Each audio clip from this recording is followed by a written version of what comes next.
જય હિન્દ દોસ્તો, સદૈવ knowledge YouTube ચેનલમાં આપ સર્વ મિત્રોનું સ્વાગત છે। મિત્રો, આજે આપણે વાત કરવાના છીએ સિનિયર સાયન્ટિફિક આસિસ્ટન્ટ જે જીએસએસબી દ્વારા જે પરીક્ષા લેવાયેલી છે તેના PY2 એટલે કે ભૂતકાળમાં જે રિઝનિંગ અને મેથ્સના પ્રશ્ન પૂછાયેલા છે એમાં આપણે રિઝનિંગના જે પ્રશ્ન પૂછાયેલા છે કેવા પ્રશ્ન પૂછાયેલા છે તેના વિશે આજે આપણે ટૂંકમાં ચર્ચા કરીએ। એટલે તમારે જે છે PYQ કરવા હોય એટલે કે ઓલ્ડ પ્રશ્નપત્ર કરવા હોય તો તમને આઈડિયા આવશે કે તમારે કયા કયા ટોપિક કેવી રીતે કરવા જોઈએ। તો ખોટો સમય ન બગાડતા આપણે આપણી જે છે એ પ્રશ્નની વાત કરીએ પહેલાં જો તમે આપણી યુટ્યુબ ચેનલ ઉપર નવા હો તો આપણી યુટ્યુબ ચેનલને સબસ્ક્રાઈબ કરી નાખજો, બેલ આઇકન પ્રેસ કરી નાખજો, ટેલિગ્રામ ચેનલમાં જોઈન થઈ જશો, ત્યાં તમને જૂના પેપર જે છે તે તમને પ્રાપ્ત થઈ જશે। તો આ જે પરીક્ષા જે છે એ જીએસએસબી દ્વારા ભૂતકાળમાં જે પરીક્ષાઓ લેવાયેલી છે એમાં આવા પ્રશ્નો પૂછાયેલા છે એ હું તમને આજે ચર્ચા કરવાનો છું। તો ખોટો સમય ન બગાડતા પહેલો પ્રશ્ન આપણે જોઈએ તો કે અહીંયા આપણને એક સિરીઝ આપેલી છે, સિરીઝમાં જે છે અહીંયા શું આવે છે એ આપણે જોવાનું છે। તો સૌપ્રથમ આવી સિરીઝ હોય ત્યારે આપણે શું કરવાનું છે કે આની વચ્ચેનો ગેપ કાઢી નાખવાનો હોય છે, બરાબર। આપણી પાસે 100 છે, 97 છે, 94 છે, 91 છે, 88 છે, બરાબર। તો આ જે આપણે જે છે એનો ગેપ આપણે કાઢીએ તો ગેપ અહીં કેટલો છે તો કે -3, પછી અહીં તો કે 97માંથી 94 જાય તો -3, પછી તો કે 94માંથી 91 જાય તો -3, પછી તો કે 91માંથી 88 જાય તો -3। હવે તો કે 88 જો આ સિરીઝ કેવો ગેપ નીકળે છે તો કે અહીં જે છે એ -3નો તફાવત છે, બરાબર। બધી જગ્યાએ -3નો તફાવત છે। તો આ 88 છે, 88માંથી 3 કાઢીએ તો આપણને જવાબ કેટલો મળે તો કે 28માંથી 3 કાઢીએ એટલે આપણને જવાબ જે છે કેટલો મળે છે તો કે 85 મળે છે। તો આવી રીતે જે છે તમને સિરીઝના પ્રશ્ન જે છે પરીક્ષામાં પૂછાય છે, બરાબર। ત્યારબાદનો પ્રશ્ન વિશે જો વાત કરીએ તો કે વેન આકૃતિના પ્રશ્ન જે છે પરીક્ષામાં પૂછાય છે। તો વેન આકૃતિ જે છે એમાં તમને શું આપેલું હતું કે નીચે આપેલ વેન આકૃતિ ઓફિસમાં અમુક વ્યક્તિઓ દ્વારા આપવામાં આવતો ખાદ્ય પદાર્થોનો વપરાશ દર્શાવે છે। તો અહીં તમને પિઝા, બર્ગર અને સેન્ડવિચ જે છે ઓફિસમાં વ્યક્તિઓ ખાય છે તેના વિશે માહિતી આપેલી છે। હવે તો કે આમાં પ્રશ્ન આપણને શું પૂછેલો છે કે ઉપરોક્ત આ વેન આકૃતિના આધારે કેટલા લોકો માત્ર પિઝા ખાય છે, બરાબર। તો અહીં આપણે ક્યાં જવાનું છે ડાયરેક્ટ પિઝા જે છે પિઝામાં જવાનું છે, બરાબર। ક્યાં જવાનું છે તો કે પિઝા જે છે એ પિઝા જે છે ત્યાં જવાનું છે। હવે અમે એવું લખ્યું છે કે માત્ર પિઝા, બરાબર। તો જે લોકો બર્ગર ખાતા હોય એને કાઢી નાખવાના। જો તમે આ પિઝાનું જે બોક્સ જે છે એ પિઝાના બોક્સમાં તમે જોઈ શકો છો તો કે 4 લોકો એવા છે કે જે પિઝાએ ખાય છે અને બર્ગરે ખાય છે। પછી તો કે 16 લોકો જે છે અહીં જો તમે જોઈ શકો આ 16 લોકો જે છે બર્ગર ખાય છે, પિઝા ખાય છે અને સેન્ડવિચે ખાય છે। અને ત્યારબાદ જે છે 11 લોકો એવા છે કે જે સેન્ડવિચ અને પિઝા બંને ખાય છે। તો અહીં આપણને એવું કીધું છે કે માત્ર પિઝા ખાતા હોય એવા વ્યક્તિઓ શોધવાના છે, કે માત્ર પિઝા ખાતા હોય એવા વ્યક્તિ કેટલા છે તો કે 8 છે, બરાબર। એમાંથી એક બર્ગરમાં એક નથી આવતો અને સેન્ડવિચમાં નહીં, એટલે માત્ર પિઝા ખાતા વ્યક્તિઓની સંખ્યા 8 છે।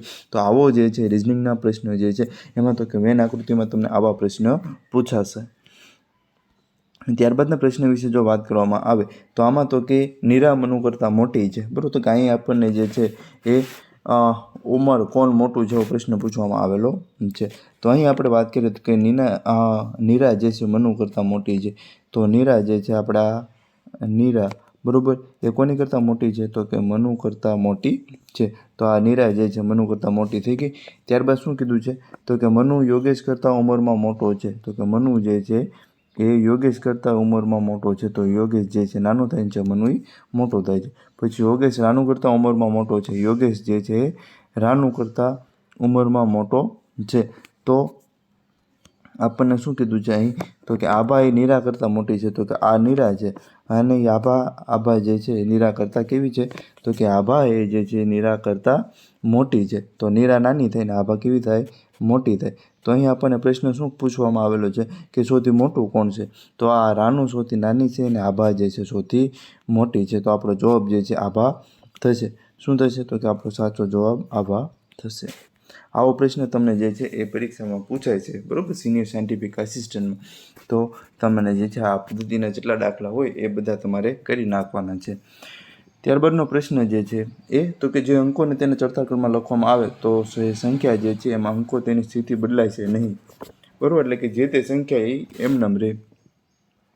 તો આપણે જોઈએ તો કે આપણને કઈ કઈ સંખ્યા આપેલી છે કે 6 આપેલા છે, 7 આપેલા છે, 6 આપેલા છે, 3 આપેલા છે, 4 આપેલા છે, 5 આપેલા છે, 8 આપેલા છે, 2 આપેલો છે અને 1 આપેલો છે. હવે તો કે આપણે શું કીધું છે તો કે એને ચડતા ક્રમમાં ગોઠવવાની છે. ચડતા ક્રમ એટલે કોને કહેવાય? બરાબર, ચડતો ક્રમ એટલે નાનાથી મોટું. બરાબર, નાનાથી મોટું. તો નાનો અહીંયા કયો અંક છે તો કે 1 છે, ત્યારબાદ તો કે 2 છે, ત્યારબાદ તો કે 3 છે, ત્યારબાદ 4 છે, ત્યારબાદ 5 છે, ત્યારબાદ 6 છે, ત્યારબાદ 7 છે, ત્યારબાદ 8 છે. બરાબર, આટલું થઈ ગયું. હવે આપણે શું કરવાનું છે કે આપણને એવો પ્રશ્ન પૂછ્યો છે કે કયા બે અંક બદલાય છે નહીં. બરાબર, તો અહીં જુઓ તો કે 7 ને 1 તો કે આ નથી મેળ ખાતો. પછી 6 ની નીચે તો કે આ નથી મેળ ખાતો. બરાબર, તો અહીંયા તો કે 3 ની નીચે 3, પછી તો કે 4 ની નીચે 4, પછી તો કે 5 ની નીચે 5. એ સિવાયના એકે અંક જે છે એ તમે અહીં જોઈ શકો. આ મેચ નથી ખાતા અને આ એટલે કે એની સંખ્યા એના સ્થાન ઉપર જે છે આ અંકો આવતા નથી. તો અહીં આપણને શું પૂછ્યું કે સ્થાન સ્થિતિ બદલાય છે નહીં. તો 3, 4 ને 5 એટલે કે 3 અંકો એવા છે કે જે છે પોતાના સ્થાન ઉપર જ રહે છે. તો આપણો સાચો જવાબ શું થશે તો કે આપણો સાચો જવાબ છે વિકલ્પ 4, 3 થશે. ત્યારબાદ તમને જે આવા આકૃતિવાળા પ્રશ્ન પૂછવામાં આવે છે, બરાબર, તો અહીંયા જે તમને આ ખાલી જગ્યા આપેલી છે, બરાબર, ક્વેશ્ચન્સ માર્ક આપેલો છે, ક્વેશ્ચન્સ માર્કની જગ્યાએ શું આવશે પ્રશ્ન પૂછવામાં આવેલો છે. તો અહીંયા આપણે આગળ જોઈએ તો આ જે લીટી જે છે, બરાબર, આ લીટી આપણે આમ કરી જોઈએ. તો હવે તો કે અહીંયા જો આપણે આવું દોરીએ, બરાબર, નીચે દોરીએ એટલે છે ને તમને સમજવામાં સારું રહે. તો આ જે એક ચોરસ છે, બરાબર, તો કે આ ચોરસ જે છે એમાં તો કે આ જે ઉપરની ઓલી છે, બરાબર, તો અહીંયા એક આપણે આવી રીતે છે એ તો કે આ લાઈન દોરીએ. ત્યારબાદ તો કે આ નીચે તમે જોવો અહીંયા તો કે ન્યા પણ આવી રીતે હોઈ શકે. બરાબર, પછી તો કે બીજું તો કે લીટી છે બધી જગ્યાએ જે ખૂણા પાસે જે છે આવા ગોળ વર્તુળ જેવા ડોટ છે. તો આવી રીતે આપણે કરવી. બરાબર, તો અહીંયા પણ આપણને વર્તુળ જેવું કંઈક મળે. તો આવી આકૃતિ ક્યાં બને છે તો કે આવી આકૃતિ માત્ર 2 નંબરમાં બને છે. બરાબર, અહીંયા નથી બનતી, અહીંયા નથી બનતી, અહીંયા નથી બનતી. તો આપણો જવાબ જે છે એ આવો થશે. અહીં જે છે આપણે ચોરસ છે પણ થોડુંક લંબચોરસ થઈ ગયું છે, પણ તમે જોઈ લેજો. બરાબર, તો આપણો સાચો જવાબ શું થશે કે વિકલ્પ જે છે 3, એમાં 2 જે છે બીજી આકૃતિ છે આપણો સાચો જવાબ થશે. પછી આકૃતિનો બીજો પ્રશ્ન પૂછવામાં આવે છે કે આ જે આકૃતિ છે, આ પ્રશ્ન છે, આમ જવાબ આકૃતિ છે. તો આવી જે આકૃતિ છે કેમાં બને છે? તો આ જે છે એમાં વચ્ચે ડોટ આવી જાય છે. તો આવી આકૃતિ બનતી નથી. પછી તો કે બીજી આકૃતિ આપણે જોઈએ તો બીજી આકૃતિમાં અહીં તો કે આ છે, પછી તો કે આ છે, તો કે બીજી આકૃતિમાં બને છે. તો આપણો સાચો જવાબ જે છે એ શું થશે તો કે બીજી આકૃતિ આપણો સાચો જવાબ થશે. ત્યારબાદના પ્રશ્ન વિશે જો વાત કરવામાં આવે તો ત્યારબાદ આપણને પરીક્ષામાં પૂછાય છે કે નીચે આપેલા વર્ષ 90 થી 94 દરમિયાન કંપની એ અને ડી વચ્ચેનો વેપાર દર્શાવવામાં આવેલો છે. એમાં કાળજીપૂર્વક અભ્યાસ કરો અને લખો. તો ઉપરોક્ત આલેખનને આધારે કયા વર્ષમાં કંપની એ 180નો અંક પાર કરીને વેપાર કર્યો હતો? તો આની માટે તમારે શું કરવાનું છે તો કે આપણે એવું શોધવાનું છે કે એ કંપની જે છે એ કંપનીનો કયો કલર છે તો કે એ કંપની જે છે ને લાલ કલર છે. બરાબર, કયો કલર છે તો કે લાલ. તો તમારે લાલ કલર ઉપર ફોકસ કરવાનું. પછી શું લખ્યું છે તો કે 180 લાખનો, તો 180 લાખ, જો આ 180 લાખ તો એની પાસે જવાનું છે. એટલે અહીંયા તો અહીંયા તમે સીધું કરો તો આ જે 94નો વર્ષ છે, 94ના વર્ષમાં જે છે એ તમે જે છે 80 લાખ કરતાં વધારે વેપાર કરેલો છે. તો આનો સાચો જવાબ કયો થશે કે વિકલ્પ એ. ત્યારબાદના પ્રશ્ન વિશે જો વાત કરવામાં આવે તો આપણને જે છે એ કોલેજ વર્ષ 2010 થી 2014 સુધીનો ખર્ચ જે છે દર્શાવવામાં આવેલો છે. તો આ જે છે આપણે કાળજીપૂર્વક અભ્યાસ કરવાનો છે. આપણને પ્રશ્ન એવો પૂછેલો છે કે વર્ષ 2012ની સરખામણીમાં આ કોલેજે વર્ષ 2014માં કેટલી જે છે એ વધુ રકમ ખર્ચી હશે? તો આ બધો ખર્ચ જે છે કેમાં આપેલો છે તો કે હજારોમાં આપેલો છે. હવે આપણે શું કરવાનું છે તો કે 2012 ગોતવાનું છે. 2012 ક્યાં છે તો કે અહીંયા, અને પછી તો કે 2014માં. હવે 2012માં કેટલો છે વેપાર તો કે 800નો, અને 2014 જે છે 2014માં કેટલાનો વેપાર છે તો કે 1000નો. આ તફાવત કેટલો આવ્યો તો કે 200. તો કે આ 200 નથી પણ કેટલું આ ખર્ચ કેમાં આપેલો છે તો કે 1000માં આપેલો છે. તો 2 લાખ રૂપિયા જે છે આનો જવાબ થશે. બરાબર, શું થશે 2 લાખ રૂપિયા જે છે આનો જવાબ થશે. આ આપણો સાચો જવાબ છે. તો આવી રીતે જે તમને આવા ડેટા ઇન્ટરપ્રિટેશનના દાખલા આપવામાં આવે તો તમે આવી રીતે જે છે એ જવાબ લખી શકો છો.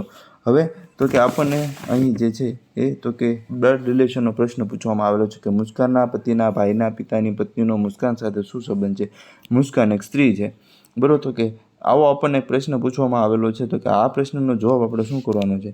પહેલાં તો કે મુસ્કાન લખી નાખીએ, પછી મુસ્કાનના પતિના ભાઈ, બરાબર, મુસ્કાનના પતિ, તો કે મુસ્કાનના પતિ, આ એના પતિ, પછી તો કે એના ભાઈ, બરાબર, એ પછી પતિના ભાઈ, પછી ના પિતા, એટલે આ જે ભાઈ છે એના પિતા, આ એના પિતા, અને પિતાની પત્ની, એટલે આ જે ભાઈ છે એના પિતા અને એની પત્ની, બરાબર. તો મુસ્કાન સાથે શું સંબંધ હશે? તો આ જે પિતા આ બે પતિ પત્ની છે, બરાબર. તો એમાં એક પિતા છે અને એક પત્ની છે, બરાબર. તો આ જે પિતા છે એનો પુત્ર કોણ છે? તો કે આ એનો ભાઈ, બરાબર. આ કોનો ભાઈ છે? તો કે મુસ્કાન પતિ જે એનો ભાઈ છે. તો આ બંને ભાઈ થયા અને આ એના પિતા અને માતા પિતા છે. તો આ મુસ્કાન જે છે એ, તો કે આ જે છે એની પત્ની છે. તો આ જે પત્ની જે છે એ પત્ની અને મુસ્કાન જે છે એ, તો કે આ જે સાસુ વહુનો સંબંધ થાય. તો આપણે શું પૂછ્યું? તો કે મુસ્કાન સાથે શું સંબંધ છે? તો એ મુસ્કાનના સાસુ થાય, બરાબર. સમજાણું કે ન સમજાણું? બરાબર. ન સમજાણું તો કમેન્ટમાં લખજો, આપણે દેખાડી દઈશું, તમને જવાબ સમજાવી દઈશું, બરાબર. પહેલાં તો કે મુસ્કાનના પતિ, મુસ્કાનના પતિ, એના ભાઈ, અને એ ભાઈ જે છે એના પિતા, અને પિતાના પછી આ જે છે એના પત્ની, બરાબર. તો આ પતિ પત્ની થયા અને આ જે મુસ્કાન સાથેનો સંબંધ જે છે એ, તો કે આની ભાઈ છે, તો કે આનો ભાઈ, તો કે અહીંયા ભાભી, તો કે આ જે છે એના શું થશે? તો કે જે સાસુ થશે, બરાબર. ત્યારબાદનો પ્રશ્ન જે છે, ત્યારબાદના પ્રશ્ન વિશે જો વાત કરવામાં આવે તો આપણને જે છે આવી રીતે કંઈક રિલેશન્સ આપવામાં આવેલું છે અને સાચો જવાબ શું થશે? તો પહેલાં તો આપણે આમાં ગોતી લેવાનું કે આમાં સંબંધ શું છે. તો આપણે જોઈ લઈએ તો કે આ 6 જે છે એ 6ને 12 સાથે ગુણી નાખી તો 12 6 72, તો 72 આપણે વચમાં કેટલા લાવવાના છે? તો કે 36 લાવવાના છે. તો આના જો ભાઈ કે 2 કરીએ તો આનો જવાબ જે છે 36 આવશે. તો આવો કંઈક સંબંધ બેસે છે. તો આ સંબંધ સાચો છે કે ખોટો છે એ આપણે શું કરવાનું છે? એ સંબંધ આપણે બીજો જે દાખલો છે, બીજો બે આપણને રિલેશન આપેલું છે એમાં જોવાનું છે.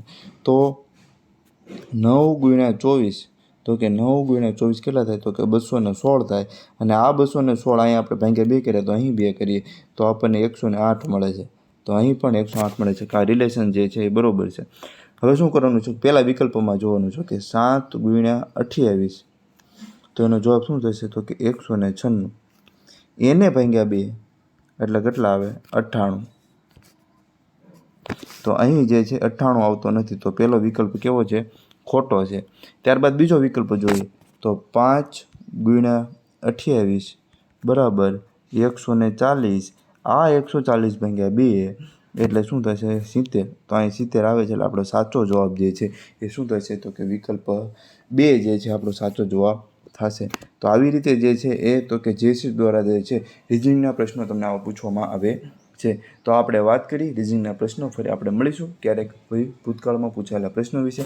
ચાલો મિત્રો, બાય. જય હિન્દ, જય ભારત.